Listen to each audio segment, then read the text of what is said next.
शुरुआत करते हैं बड़ी खबर के साथ। बड़ी खबर बरबीघा विधानसभा से आ रही है। जी हां, ललन सिंह केंद्रीय मंत्री जब बरबीघा पहुंचे देर रात, क्योंकि दिन भर मोकामा में थे, तो उन्होंने साफ तौर पे पूरा राज खोल दिया कि आखिर सुदर्शन को टिकट क्यों नहीं मिला। जरा उन्हीं से सुनिए कि क्या कुछ हुआ उस दिन। कि बरबीघा की एक विशेष परिस्थिति हो गई। बरबीघा की विशेष परिस्थिति यह हो गई है, खास करके जयराम बाबू को, खास करके हम जयराम बाबू को और निवास जी को, कहाँ है यहाँ, खास करके हम निवास जी को कटारी को बताना चाहते हैं। जो यहाँ के विधायक उनको पूरा एनडीए का, हम सब का, विशेष तौर पर नीतीश जी का भी प्यार उनको मिलता रहता था। लेकिन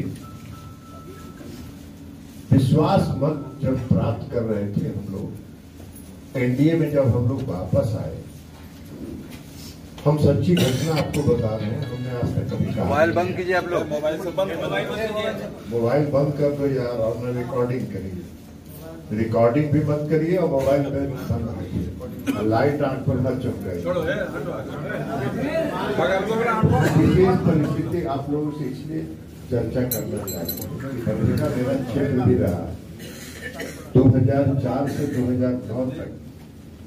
बरबीघा ने हमको बहुत सम्मान दिया, और बरबीघा ने जो हमको सम्मान दिया, शेखपुरा जिला ने जो हमको सम्मान दिया, उस सम्मान के बल पर हम आगे बढ़ते चले गए। बरबीघा के लिए हमको गर्व, और इसलिए यहाँ से जो विधायक थे, जनता दल के ही विधायक थे, उनको हम सब लोगों का आशीर्वाद प्राप्त है। लेकिन विश्वास का मत जब नीतीश कुमार जी प्राप्त कर रहे थे, हम लोग जब एनडीए में आए और जब विश्वास मत पर मतदान होना था, तो हमने सुबह में उनसे बात किया कि आपको मतदान करना है। उन्होंने हमसे 10 बजे तक कहा कि हम 10:30 बजे पहुंच जाए। 11 बजे उन्होंने मोबाइल बंद कर दिया, और 11 बजे जब उनका मोबाइल बंद हो गया, तो हम लगातार कोशिश करते रहे। हमने अपने स्टाफ को उनके घर पर भेजा, और उनकी खोज हो रही थी। हमने अपने स्टाफ को उनके घर पर भेजा, और मेरा स्टाफ जब उनके घर पर गया, तो उनका सिक्योरिटी और उनके घर में जो था, उसने कहा कि नहीं, कौन आप कहाँ से आए? तो मेरे स्टाफ ने बताया कि ललन बाबू कहाँ से आए। तो उन्होंने, उनका स्टाफ ने यही पूछा कि कौन है ललन बाबू, कहाँ के हैं ललन? कोई ललन बाबू को हम नहीं पूछते, और हमको नहीं मालूम है कि कौन कहाँ गया। और उसके बाद वो गायब हो गया।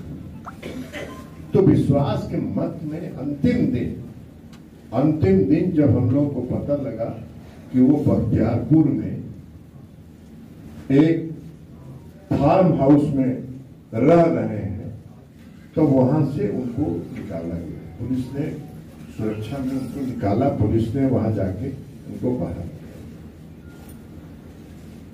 तो ये काम अगर किसी ने किया, जिसको इतना प्यार और स्नेह मिला,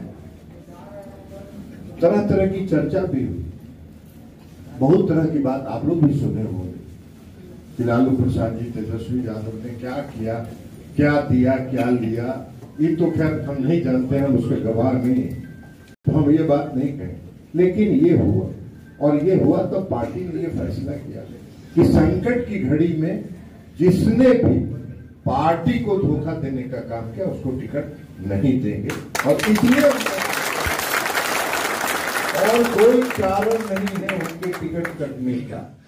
अब बड़ा सवाल यह है कि आखिर इसका कितना प्रभाव पड़ता है, क्योंकि जिस तरह का नैरेटिव सुदर्शन सेट कर रहे थे, शायद वो नैरेटिव अब काम न आए। और जहां तक मुझे लगता है कि अगर इस तरह के राज, जिस तरह से ललन बाबू ने जिस तरह के राज खोले हैं, उसका मुझे लगता है कि इसका खैर 14 तारीख को पता चलेगा कि परिणाम किसके पक्ष में आएगा। लेकिन ये बड़ा सवाल है और उन्होंने बल्कि जो मेहुस के कई जो उस इलाके के कई नामचीन लोगों को जो अब तक सुदर्शन के साथ थे उसे जेडीयू के मतलब कि माफ कीजिएगा एनडीए के तरफ मोड़ने में कामयाब रहे ललन बाबू। और इसका असर तो 14 तारीख को जब ईवीएम खुलेगा तब पता चलेगा। आज के लिए बस इतना ही। 10/24 के लिए पटना से मृत्युंजय कुमार।